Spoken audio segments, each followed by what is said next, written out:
मुल्क जो है इस वक्त बदकिस्मती तो यह है, मुझे इस पर बहुत दुख है कि हमारे मुल्क की जजेस की जो मराहत है, पर्क एंड प्रिविलेजेस हैं, उसमें पाकिस्तान की जुडिशरी तकरीबन 10 ममालिक जिनको पर्क्स एंड प्रिविलेजेस जजेस को मराहत और सहूलियात मिलती है उसमें आती हैं, और इंसाफ की फराहमी में हमारी जुडिशरी का नंबर है 124वां।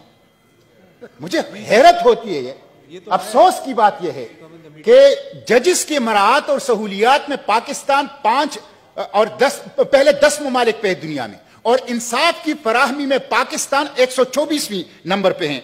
मिस्टर चेयरमैन, हमारा जो ट्रांसपेरेंसी इंटरनेशनल है 2020 की जो सर्वे है उसमें 180 ममालिक में हमारी जुडिशरी 120 नंबर पर आ गई है, और हमारी जजेस की तनख्वाहें इतनी ज्यादा हैं कि एक जज की पेंशन जो है वो 6 और 7 लाख हैं। और मुझे नेशनल बैंक के एक बंदे ने बताया कि जिस दिन किसी जज की पेंशन की अदायगी होती है तो हम बाकी पेंशन से कहते हैं कि आज चले जाएं, आज बाकियों को अदायगी नहीं हो सकती। इतनी बड़ी तादाद में तो पेंशन लेते हैं, लेकिन इंसाफ कहां है? मराहत है, सहूलियात हैं, तनख्वाहें हैं, पेंशन है, प्रोटोकॉल है, लेकिन 2.1 मिलियन पेंडेंसी है और कोई इंसाफ लोगों को नहीं मिल रहा। और सुप्रीम कोर्ट का और आला अदालतों का दरवाजा वो सोने की चाबी से खुलता है। जिसके पास सोने की चाबी नहीं है उसको अदालत तक रसाई मुमकिन नहीं है। इंसाफ खास तबके तक महदूद है। गरीब अवाम पाकिस्तान की अदालतों से, इंसाफ से वो महरूम है। मिस्टर चेयरमैन, जज साहिबान कहते हैं कि कोई सेक्रेट काव नहीं है, कोई सेक्रेट काव नहीं, कोई मुकद्दस गाय नहीं है।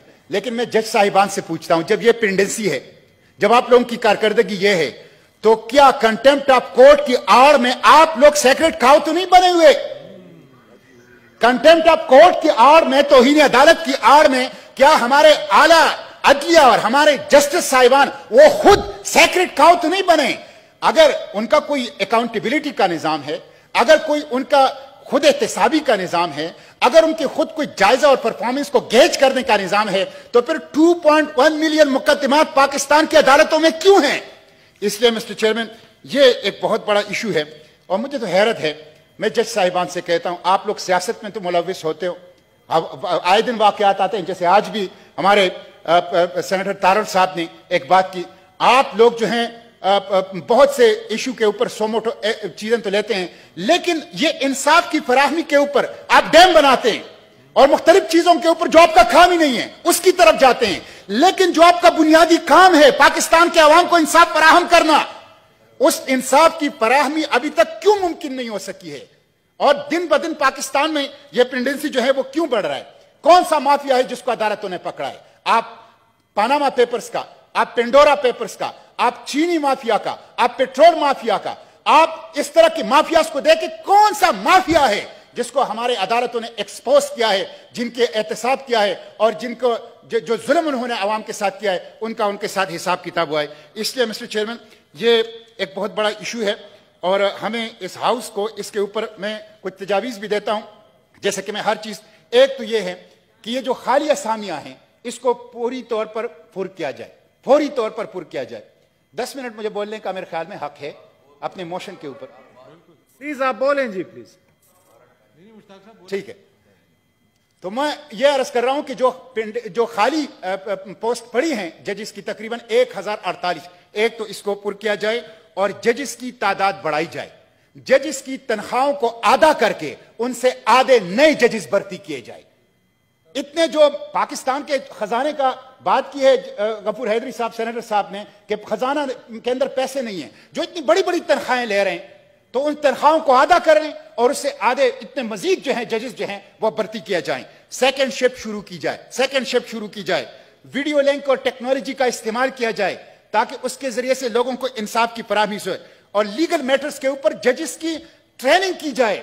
इतने कमजोर फैसले, खुद हमें उसका तजुर्बा होता है, मुशाहिदा होता है कि लीगल मैटर्स के ऊपर जजेस की गिरफ्त नहीं है। उनकी ट्रेनिंग लीगल मैटर्स के ऊपर ताकि बेहतर फैसले आए और कम वक्त में आए। और इसी तरह जो बार काउंसिल एक्ट है जिसमें वकला पेश नहीं होते, उसके लिए कोई तादाद मुतय्यन की जाए ताकि केसेस जो है वो प्रोलॉन्ग ना हो और इंसाफ की फराहमी से लोगों को उसको महरूम ना रखा जा सके। इसलिए मिस्टर चेयरमैन, लोग भूखे रह सकते हैं, लोग नंगे पांव रह सकते हैं, लोग अपने दूसरे हुकूक के ऊपर भी कंप्रोमाइज कर सकते हैं, लेकिन इंसाफ के बगैर कोई नहीं रह सकता। इंसाफ नहीं होगा तो बदमनी होगी, इंसाफ नहीं होगा तो इस्तिराब होगा, इंसाफ नहीं होगा तो तबकाती तकसीम होगी, इंसाफ नहीं होगा तो एक रूलिंग इलीट इस्तेहसाल करेगी, एक्सप्लॉयटेशन करेगी। इस्तेहसाली तबका वो इस्तेहसाल करेगा अवाम का। इसलिए इंसाफ की फराहमी बुनियादी चीज है, बाकी चीजों का नंबर उसके बाद आता है। तो उसके लिए हमें कलेक्टिवली कुछ एफर्ट्स करनी चाहिए ताकि हम अपने अवाम को कम से कम इंसाफ फराहम कर सकें। बहुत शुक्रिया।